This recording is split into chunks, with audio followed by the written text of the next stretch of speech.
नमस्कार, मैं हूं संजय कुमार। आप सभी को बहुत बहुत स्वागत है हमारे यूएनआई स्टार प्लस में। और आज बाल विकास परियोजना अर्थात आंगनबाड़ी सेविका और सहायिका के ऊपर हम आज आपके साथ खबर लेकर के मौजूद हैं। हम चाहेंगे कि आप अगर मेरे चैनलों पर अगर नए हैं तो चैनल को सब्सक्राइब कर लीजिए और बेल आइकन दबा करके नोटिफिकेशन को प्रेस कर लीजिए ताकि आपको आने वाले वीडियो का जो है नोटिफिकेशन जल्द से जल्द मिल सके। आज दो राज्यों के ऊपर हम खबर आपको बताएंगे जहां पर बिहार और छत्तीसगढ़ आंगनबाड़ी सेविका सहायिका के लिए क्या खबर है, क्या इन लोगों के विशेष योजना मिला है, ये तमाम मुद्दों पर हम आपके साथ आज चर्चा करेंगे। लेकिन उससे पहले आपको ये बताना चाहेंगे कि बिहार में क्या हुआ है। बिहार में आंगनबाड़ी सेविका और सहायिका के ऊपर आईसीडीएस विभाग ने सभी जिलों में जो है डीपीओ और सीडीपीओ के ऑफिस में पत्र जारी किया है और कहा है कि बिहार के तमाम आंगनबाड़ी सेविका और सहायिका के जो है एक अलग से बैंकों में खाता खुलाया जाए, जिस बैंक के जरिए, जिस खाता के जरिए उनको जो है बीमा का लाभ मिल सके।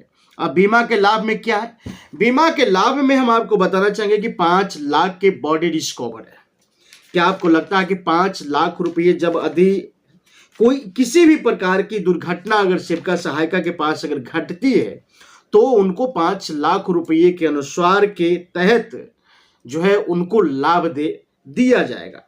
दूसरी सवाल यह है, क्या ये बीमा क्या उनके निजी संबंधों में, निजी उम्र में भी जो है क्या डिफरेंस होगा, क्या उन पर पहल होगा, क्या सरकार की गाइडलाइन होगी? ये तमाम एपिसोड में हम आपको जानकारी देंगे।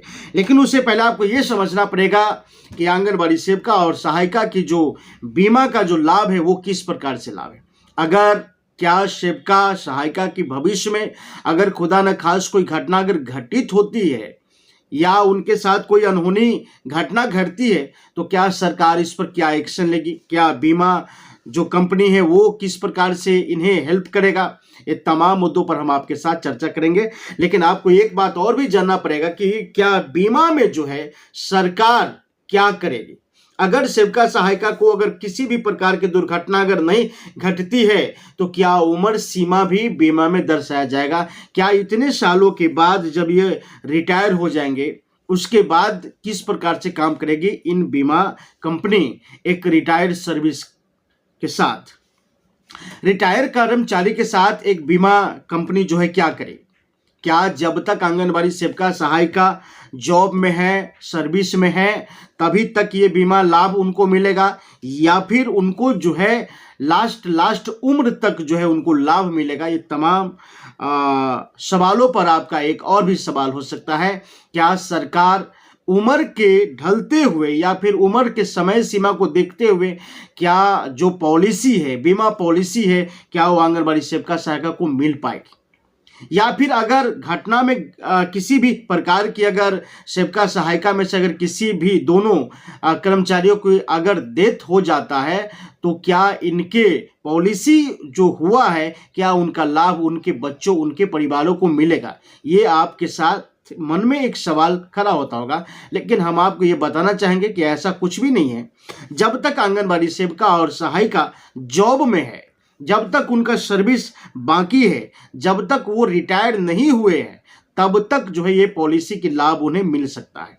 अगर पॉलिसी की लाभ अगर आप सोचेंगे कि रिटायर के बाद अगर मिले तो ऐसा सरकार ने किसी भी प्रकार के स्कीम को नहीं लाया है और नहीं सरकार ने ऐसा कोई व्यवस्था में लागू किया है। सिर्फ उसको ये दर्शाया गया है कि जब तक आंगनबाड़ी सेविका और सहायिका जो है वर्तमान समय में रहेगी, वर्तमान समय में जो ड्यूटी करेगी, अगर उस आवर में अगर किसी भी प्रकार की अगर घटना होती है या उनके साथ दुर्घटना होता है तो उनको जो है बीमा कंपनियों की ओर से हेल्प किया जाएगा। या अब आप ये सोचेंगे कि आपको डायरेक्ट आईसीडीएस विभाग हेल्प करेगी या बीमा कंपनी हेल्प करेगी। अब ये दो मुद्दों पर सवाल यहाँ छिड़ जाता है। लेकिन इस मुद्दों की जानकारी हम आपको अगले एपिसोड में देंगे कि क्या बीमा कंपनी रिस्क कवर करेगी या आईसीडीएस विभाग। आपको ये जानना होगा कि आईसीडीएस विभाग में आपको पूरा जितनी कागजी प्रक्रिया होगा, जितनी जांच फांच, ये सारा आईडीएस विभाग में होगी। उसके बाद आपको आईसीडीएस विभाग जो है बीमा कंपनी को भेजेगी। उसके बाद जो है जो भी लाभ आपके हैं वो आपको मिलता रहेगा। विशेष तौर पर अगले एपिसोड में हम आपको बताएंगे कि बीमा किस प्रकार से लागू होगी, किस प्रकार से लाभों को मिलेगा, कैसे सर्विस आवर में या सर्विस आवर के बाद भी जो है इसका लाभ मिल पाएगा, ये हम अगले एपिसोड में बताएंगे। लेकिन उससे पहले हम आपको ले चलेंगे छत्तीसगढ़ में। छत्तीसगढ़ में जो है आंगनबाड़ी सेविकाओं और सहायिका के लिए जो वहाँ के विधायक जो सवाल उठाया है, वहाँ के सदन में जो सवाल उठा है, उस पर हम आपको बताना चाहेंगे कि वहाँ के एक विधायक ने, महिला विधायक ने छत्तीसगढ़ विधानसभा में जो बातें रखी गई है आंगनबाड़ी सेविका और सहायिका के विषय पर, उनमें का एक जो है नेत्री श्रीमती भावना बोहरा ने बखूबी से जो है वहाँ के सभापति को कहा कि आंगनबाड़ी सेविकाओं और सहायिका के लिए क्या विशेष है। उनके विषय पर, वेतनमान के ऊपर जो चर्चा किए हैं, उनके विषय पर जो सवाल किए हैं, ये सभी जानकारी हम आपको देने की कोशिश करेंगे। लेकिन उससे पहले आपको ये बता दूं कि भावना बोहरा ने कहा कि आंगनबाड़ी सेविका और सहायिका को जो है किस प्रकार से अपने काम के विषय में उनके द्वारा जानकारी लिया जाता है, ये विभाग, और विभाग क्या रोज के रोज जानकारी लेते हैं। जो आंगनबाड़ी सेविका और सहायिका जो सेंटर पर अपने बच्चों को पढ़ाने के जो काम करती है, उस सेंटर पर जो काम करती है वो उसका अप टू डेट जानकारी जो है वो तुरंत लेती है। मोबाइल के जरिए वो जो है तुरंत लेती है और बताती है कि आज जो है इस प्रकार से आंगनबाड़ी सेंटरों पर बच्चे को नाश्ता मिला और भोजन जो है मिला।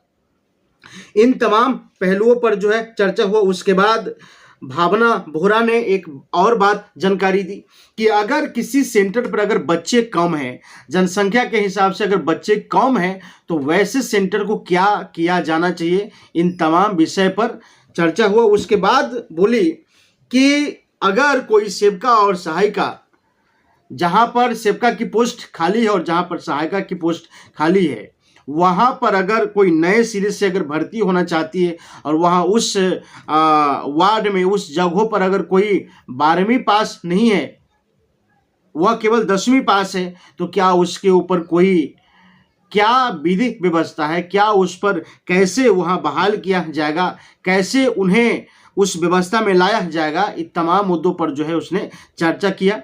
दूसरी बात आपको बताना चाहेंगे, उन्हीं विषय पर भावना बोहरा ने छत्तीसगढ़ विधानसभा को लेकर के उन्होंने आंगनबाड़ी सेविका और सहायिका के विषय पर जो आवाज उठाई है वो कहीं ना कहीं महिलाओं के हित में है। जहां पर आंगनबाड़ी सेविका सहायिका बहनों की जो मांगे हैं वो लगातार सदन में जो है गूंज रहा है, चाहे वो छत्तीसगढ़ हो, चाहे हिमाचल प्रदेश हो, चाहे वो बिहार हो, चाहे झारखंड हो, चाहे यूपी हो, हर जगह जो है इनका सवाल जो है सदन में खड़ा हो रहा है। देखना अब यह है कि सरकार इनके ऊपर क्या करते हैं। लोकसभा चुनाव से पहले घोषित करते हैं या लोकसभा चुनाव के बाद कोई प्रतिक्रिया आता है। बने रहिए हमारे यूएनआई के साथ, फिर मिलेंगे अगले एपिसोड के साथ। तब तक के लिए